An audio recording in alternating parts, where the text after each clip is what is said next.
The real story behind the Texas Chainsaw Massacre is way more disturbing than the Hollywood cut that you know, because Leatherface was based on a real person, the Plainfield Ghoul.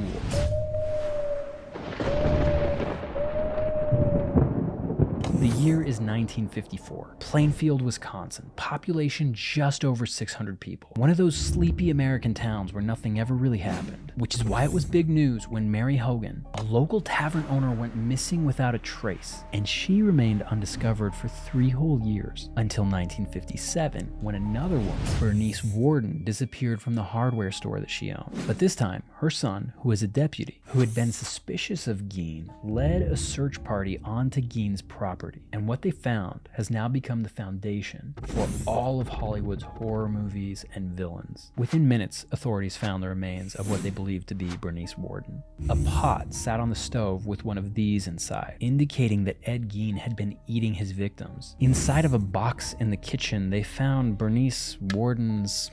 and the rest of Worden was in Ed Gein's shed, hung upside down and prepared and cleaned like a deer after a hunt. But police didn't just find the 2 missing women in Ed Gein's home. They found body parts from dozens of people. Literal bowls made out of human skulls. They found 10 heads from various women, some of whom were never identified. Organs in the refrigerator. Human lips on a drawstring for a window shade. Gloves made out of skin from human hands. Skulls on bedposts. Chairs made out of human skin, masks made from the faces of corpses, and even a lampshade with a face sewn into it. Because for 5 years, Ed Gein had been making trips to the cemetery, exhuming bodies to make his arts and crafts out of. Because supposedly, after the death of his mother, Ed Gein had descended into madness, while at the same time suffering from gender dysphoria. And one of his primary reasons for exhuming the bodies from graves, from the female residents who occupied the cemetery,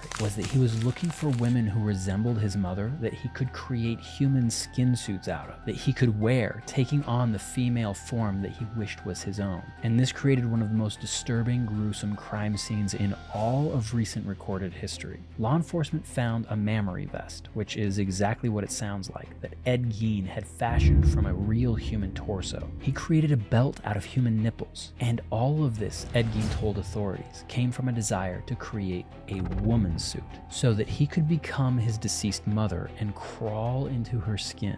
And it's one of the craziest real-life horror stories in the history of the United States. It's the incident that inspired an entire genre of horror movies that make up the staple of our entertainment during the Halloween season. And not just Texas Chainsaw Massacre. This story inspired Psycho, Silence of the Lambs, The Hills Have Eyes, all inspired by the Butcher of Plainfield, who was actually not even ever found guilty for his crimes and instead was sent to a state hospital for the criminally insane.